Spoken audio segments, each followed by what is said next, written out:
ಬೆಂಗಳೂರಿನಲ್ಲಿ ಮಾಜಿ ಮೇಯರ್ ಆಫೀಸ್ನಲ್ಲಿ ಲಕ್ಷ ಲಕ್ಷ ಕಳ್ಳತನ ಆಗಿದೆ. ಕಳ್ಳತನ ಮಾಡಿ ಅಣ್ಣನ ಆಸ್ಪತ್ರೆ ವೆಚ್ಚವನ್ನ ಕಳ್ಳನೊಬ್ಬ ಭರಿಸಿರುವಂಥ ಸ್ಟೋರಿ ಇದು. ರಿಯಲ್ ಎಸ್ಟೇಟ್ ಮಾಡ್ತಾ ಇದ್ರಂತೆ ರಾಮಚಂದ್ರಾಚಾರಿ ಅವರು.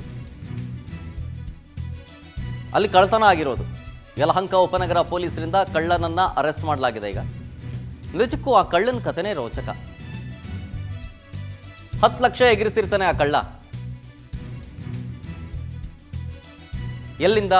ಮುನೇಶ್ವರ ಬಡಾವಣೆಯ ಮಾಜಿ ಮೇಯರ್ ಮನೆಯಿಂದ. ಈಗ ಮೇಯರ್ ಕೇಸ್ ಹಾಕಿದ್ದಾರೆ. ಈಗ ಕಂಪ್ಲೇಂಟ್ ಕೊಟ್ಟಿದ್ರು, ಕಳ್ಳನನ್ನ ಅರೆಸ್ಟ್ ಮಾಡಿದ್ದಾರೆ. ಬಟ್ ಆತ ಹೇಳುವಂಥ ಅಥವಾ ಆತನ ಸ್ಟೋರಿ ಇದೆಯಲ್ಲ, ಬಹಳ ಬಹಳ ಬಹಳ ಆಶ್ಚರ್ಯಕರವಾಗಿರುತ್ತೆ. ಈ ವ್ಯಕ್ತಿ ಅರೆಸ್ಟ್ ಆದವರು 3 ವರ್ಷದಿಂದ ಕಳ್ಳತನವನ್ನೇ ವೃತ್ತಿಯಾಗಿ ಮಾಡ್ಕೊಂಡಿದ್ರಂತೆ. ಆಮೇಲೆ ಮಾಜಿ ಮೇಯರ್ ಮನೆ ಪಕ್ಕದಲ್ಲೇ ಇತ್ತಂತೆ ಆಫೀಸು. ಪ್ರತಿನಿತ್ಯ ಗೋಬಿ ತಿನ್ನಕ್ಕೆ ಅಂತ ಖತರ್ನಾಕ್ ಕಳ್ಳ ಬರ್ತಾ ಇದ್ದಂತೆ. ಇದನ್ನು ನಾನು ಹೇಳೋದಕ್ಕಿಂತ ಈ ಸ್ಟೋರಿ, ಆ ಕಳ್ಳನ ಹಿನ್ನೆಲೆಯನ್ನು ನಮ್ಮ ಪ್ರತಿನಿಧಿ ಸುಚಿತ್ರಾ ಅವರು ಹೇಳ್ತಾರೆ.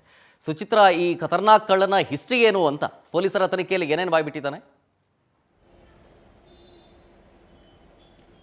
ಶರತ್, ಏನು ಯಲಹಂಕ ಮುನೇಶ್ವರ ಬಡಾವಣೆಯ ಮಾಜಿ ಮೇಯರ್ ಆಗಿದ್ದಂತಹ ರಾಮಚಂದ್ರಾಚಾರಿ ಅವರು ಕೆಲವು ವರ್ಷಗಳ ಹಿಂದೆಯಿಂದನೂ ಕೂಡ ರಿಯಲ್ ಎಸ್ಟೇಟ್ ಉದ್ಯಮವನ್ನು ನಡೆಸ್ಕೊಂಡು ಬಂದಿರ್ತಾರೆ.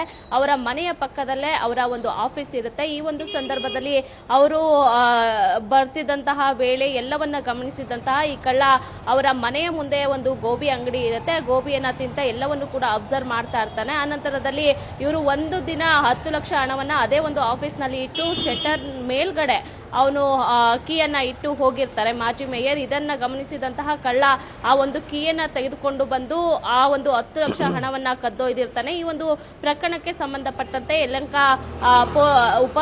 ಉಪನಗರ ಪೊಲೀಸ್ ಠಾಣೆಯಲ್ಲಿ ಒಂದು ಪ್ರಕರಣವನ್ನು ಕೂಡ ದಾಖಲು ಮಾಡ್ತಾರೆ. ಈ ಒಂದು ಕಳ್ಳನ ವಿಚಾರಣೆಯನ್ನ ಮಾಡಿದಂತ ಸಂದರ್ಭದಲ್ಲಿ 10 ಲಕ್ಷ ಹಣವನ್ನ ಈತ ತನ್ನ ಅಣ್ಣನ ಒಂದು ಚಿಕಿತ್ಸೆಗೆ ತೆಗೆದುಕೊಂಡಿರ್ತಾನೆ. ಆಸ್ಪತ್ರೆಗೂ ಕೂಡ ಈ ಒಂದು ಎಲ್ಲ ಸಂಪೂರ್ಣ ಹಣವನ್ನ ಕಟ್ಟಿದ್ದೀನಿ ಅಂತ ಹೇಳಿ ಪೊಲೀಸರ ಮುಂದೆ ಬಾಯ್ಬಿಟ್ಟಿರುವಂತದ್ದು. ಆದ್ರೆ ಈತ 3-4 ವರ್ಷದಿಂದನೂ ಕೂಡ ಕಳ್ಳತನವನ್ನೇ ವೃತ್ತಿಯನ್ನ ಮಾಡ್ಕೊಂಡಿದ್ದ. ಹೀಗೆ ಅವತ್ತೇ ಒಂದು ದಿನ ಈ ಒಂದು ಯಲಹಂಕ ಉಪನಗರ ಬಡಾವಣೆಯಲ್ಲಿ 3 ಸ್ಥಳಗಳಲ್ಲಿ ಕಳ್ಳತನ ಆಗಿರುವಂತದ್ದು. ಸದ್ಯ ಕಳ್ಳನನ್ನ ವಿಚಾರಣೆಗೆ ಒಳಪಡಿಸಿ ಸದ್ಯ ಪೊಲೀಸರು ತನಿಖೆಯನ್ನ ಮಾಡ್ತಾ ಇರುವಂತದ್ದು. ಶರತ್, ಓಕೆ, ಥ್ಯಾಂಕ್ ಯು ಸುಚಿತ್ರಾ ಡೀಟೇಲ್ಸ್ಗಾಗಿ.